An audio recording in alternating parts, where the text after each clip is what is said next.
السلام عليكم، معكم حنان. مرحبا بكم في حصة جديدة. اليوم إن شاء الله بإذن الله غنحضروا مجموعين سلو أو صفوف صحي 100%، خصوصا إذا استعملتوا فيه المكونات اللي استعملت أنا، وإن شاء الله بإذن الله ما غنضيفوا فيه لا زيت لا زبدة، فأكيد غادي يكون صحي بالمكونات اللي فيه.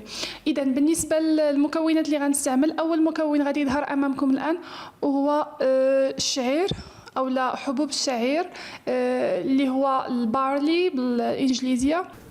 بالنسبة للشعير نبغي نعطيكم معلومات يعني خفافين وبساط على الشعير، يعني خديتهم من الأستاذ أو الدكتور محمد الفايد، فقال بأن الشعير هو 5 أضعاف ديال القمح. يعني القمح ماشي هو رقم 1 في التغذية، ولكن الشعير هو اللي رقم 1 في التغذية، لأن فيه 5 أضعاف ديال الأملاح المعدنية بالمقارنة مع القمح.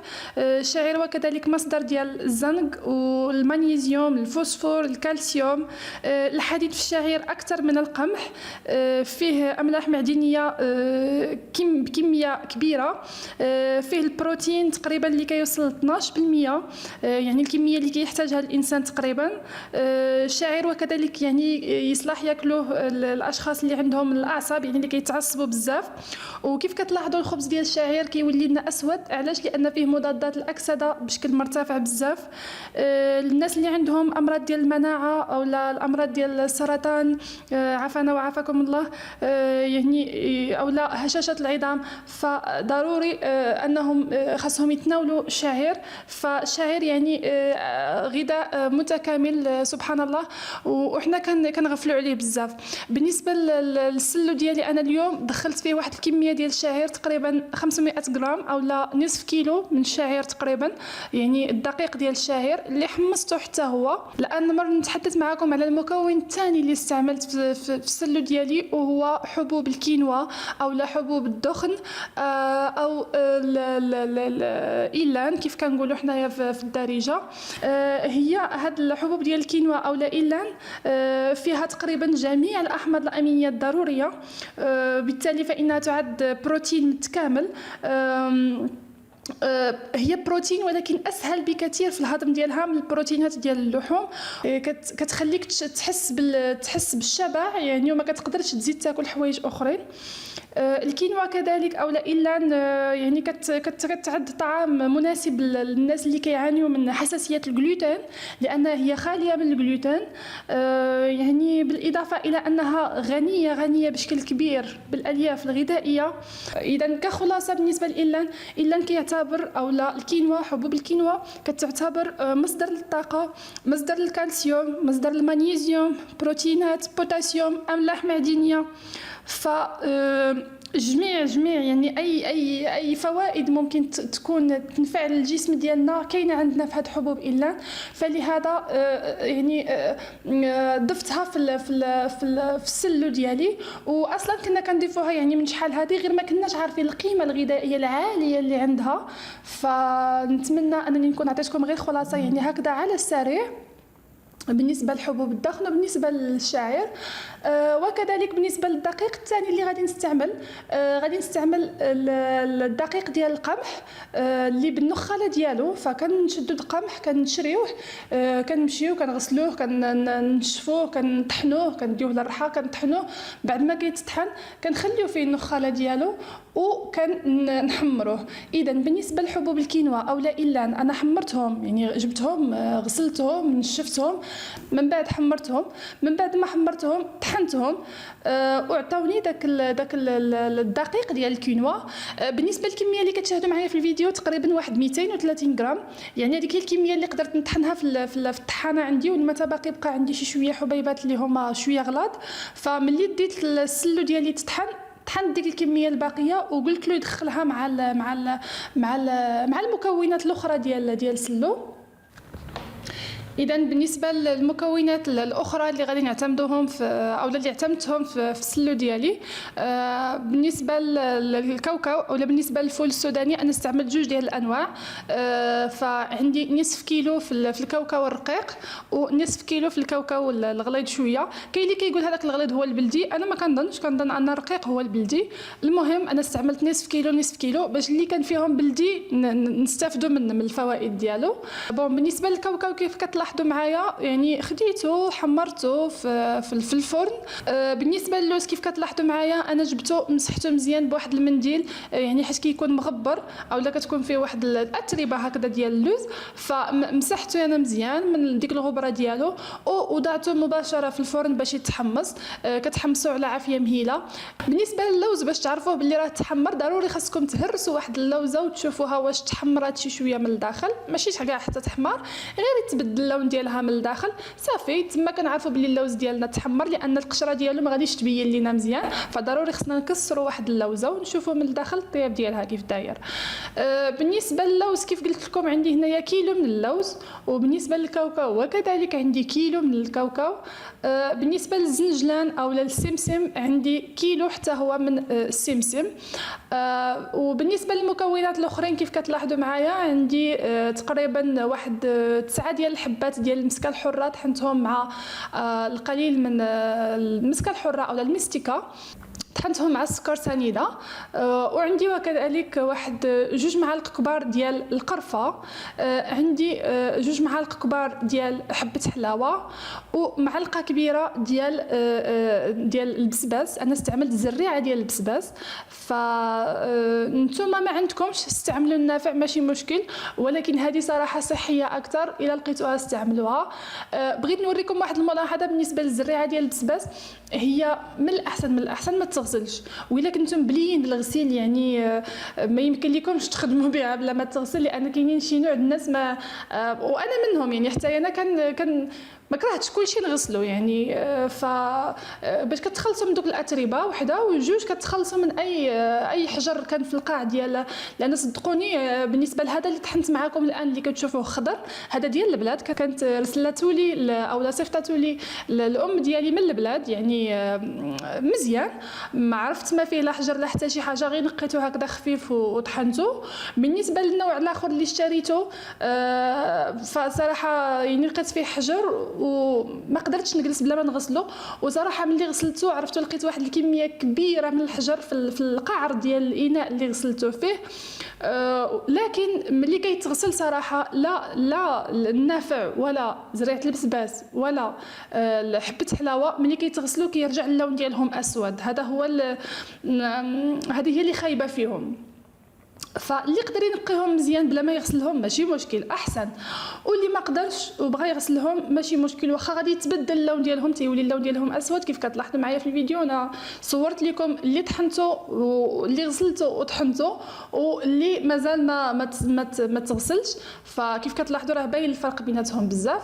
المهم هاد الزريعه ديال البسباس انا غادي نستعمل فيها ملعقه كبيره تقريبا ونصف صافي، وغادي نستعمل القليل من جوزة الطيب او الكوزه صافي. هادو هما المكونات تقريبا اللي غادي نحتاج ليهم، وغنحتاجوا كذلك القليل من السكر الناعم، والا احتاجيت الاضافه غادي نضيف القليل من العسل.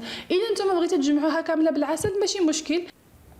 اذا كيف كتلاحظوا معايا انا بالنسبه للكاوكاو راه وضعته في صينيه ودخلته للفرن، يعني غير باش يسخن معايا باش ملي نجي نبغي نطحنو يعطيني هذيك التقرميله ديالو.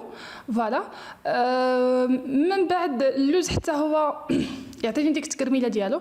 من بعد كيف كتلاحظوا معايا اللوز حتى هو يعني وضعته في صينيه ودخلته حتى هو للفرن، يعني غير يسخن شي شويه، لان انتم غتلاحظوا معايا من بعد ما غادي نسخنهم فاش غادي نخلطهم مع الطحين غادي تلاحظوا الطحين غادي يبدا يتزيت، لان بحال قلتي هاد الحبوب هادو بداو كيطلقوا الزيوت الطبيعيه سبحان الله، او الزيوت الغنيه بالاوميغا 3. اذا كيف كتلاحظوا معايا في الاول وضعت دقيق ديال الشعير، من بعد وضعت دقيق الكينوا، الطحين ديال زريعه إيلان صافي. من بعد بديت كنضيف القمح ديالي خلطتهم مزيان حتى تماجزوا. غادي تقولوا لي حنان ما استعملتيش زريعه الكتان، صراحه ما نكذبش عليكم انا مولفه كنستعملها والام ديالي حتى هي مولفه كتستعملها دائما، لكن مؤخرا سمعت بانها يعني ملي كتبقى مده طويله كتاكسد، فقلت بلاش شريتها ماشي ما شريتهاش، ولكن غادي نستعملها في الخبز، غادي نستعملها يعني غنحاول ما ندخلهاش في السلو، لان السلو كيبقى شي شويه مده شويه طويله، فنخافوا انها تاكسد وتعطينا عواقب خايبه على الصحه ديالنا، فمن الاحسن قلت بلاش. اذا كيف كتلاحظوا معايا من بعد ما خلطت دوك ثلاثه الانواع ديال الطحين اللي استعملت، من بعد ما خلطتهم ضفت المسكه الحره، ضفت الزنجلان، وضفت القرفه كيف كتلاحظوا معايا، ضفت وكذلك حبه حلاوه كيف كتلاحظوا معايا، من بعد ضفت الزريعه ديال البسباس. صافي وحاولت خلطت مزيان، خليت واحد الكميه كيف كتلاحظوا معايا، خليت واحد الكميه ضفتها من بعد. علاش؟ باش تبين ليا الكميه ديال الكوزه اللي غادي نحك، لان الكوزه ما غاديش تبان ليا وسط الطحين البيض، فخليت واحد شويه ضفتها من بعد غير باش نضيف باش نحك الكميه قليله من الكوزه وما غاديش تبان ليا في الطحين. فكيف كتلاحظوا من بعد ما خلطت هذاك الشيء مزيان، جبدت اللوز ديالي وجبدت الكاوكاو وضعتهم في الطحين، خلطت مزيان الطحين كيف كتلاحظوا معايا.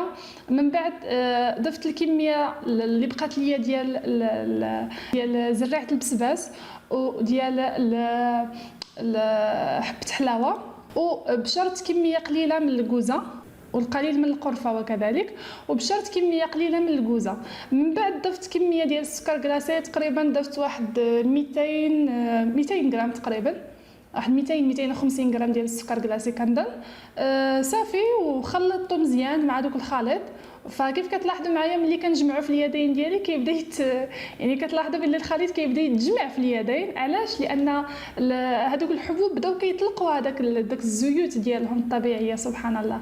صافي كيف كتلاحظوا معايا من بعد ما خلطته جمعت الخليط ديالي وضعته في واحد الطاس، وديته لعند السيد اللي كيطحن، يعني مول العطريه اللي كيطحن هذا الشيء ديال السفوف، فطحنوا ليا. وكيف كتلاحظوا امامكم من بعد ما طحنته ها هو يعني معلك بشكل كبير.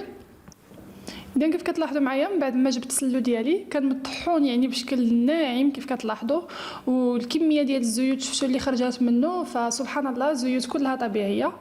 اذا كيف كتلاحظوا معايا في الاناء اللي لهيه وضعت فيه تقريبا 250 غرام، ربع كيلو 250 غرام من اللوز و250 غرام من الكاوكاو، يعني حتى هما محمصين في الفرن.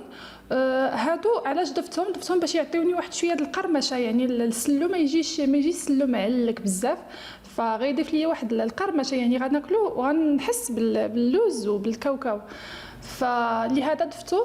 وحتى غادي يعطيني واحد السلو اللي غادي يكون مقوم بشكل جيد، يعني غادي يكون يعني غني باللوز وبالكاوكاو.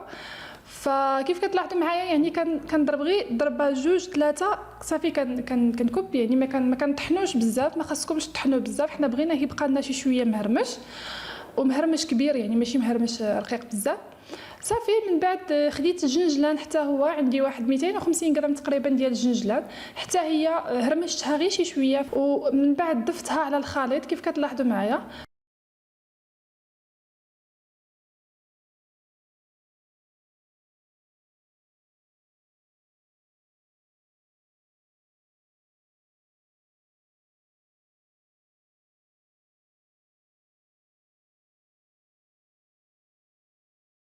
من بعد خلطت مزيان هذوك العناصر، ويعني معكتهم مزيان بيدي باش يحاولوا يتمازجوا مزيان. صافي كيف كتلاحظوا معايا من بعد ما ضقت الحلاوه ديال السلو ديالي ضفت ليه واحد الملعقه كبيره تقريبا من العسل، وانتم كتشوفوا معايا النوع ديال العسل اللي استعملت، حاولوا تستعملوا النوع ديال العسل يكون جيد. فمن بعد ما ضفتو صافي خلطت الخليط ديالي مزيان، وكيف كتلاحظوا معايا انا وضعته في واحد الاناء هكذا باش يعطيني داك الشكل ديالو. كيف كتلاحظوا راه مزيت، يعني سبحان الله ما خصنيش نضيف ليه حتى شي زيوت. بالنسبه للناس اللي يقدروا يقولوا هذا راه مازال ما مزيتش، لان كاين نوع ديال الناس كيبغيو يضيفوا كميه الزيت كثيره، فكنقول لهم استعملوا هذه الطريقه في سلو، حتى هذيك الكميه ديال الزيت اللي غادي تبغيو تزيدوا ما غاديش تزيدوا كميه كبيره. مثلا اذا كنتو كتضيفوا 3 الكؤوس ديال الزيت ولا 4 الكؤوس ديال الزيت غتضيفوا كاس ديال واحد ديال الزيت، فالكميه الزيت غتكون قليله عندكم ان شاء الله في السلو ديالكم. صافي كيف كتلاحظوا معايا من بعد قدمته بشكل يعني حاولت قطعته على شكل مربعات وقدمته زينته بالقليل من اللوز والكركاع. فكيف كتلاحظوا معايا حاولت صورت لكم الجانب ديال السلو، فراه كيف كتلاحظوا معايا مقوم مزيان، وكاينين دوك الحبيبات ديال اللوز ديال الكاوكاو ديال الزنجلان. صراحه جا لذيذ بزاف، جا رائع. نتمنى السلو ديال اليوم يكون نال الاعجاب ديالكم، لانه صحي بامتياز ولذيذ اكيد، وان شاء الله باذن الله ينال الاعجاب ديالكم. وما تنساوش تشتركوا معايا في القناه. بالنسبه للناس اللي مازال ما اشتركوش معايا، ما تنساوش تشتركوا في القناه او تابوناو في لاشين وتفعلوا الجرس باش توصلوا بكل جديد. وما تنساوش وكذلك الى عجبكم الفيديو ديالنا ديال اليوم خليو لي جيم او لايك، وخليو لي شي كومونتير او تعليق. نتلاقاو ان شاء الله مع الوصفات الاخرين او الوصفات القادمه. تهلاو في ريوسكم. السلام عليكم.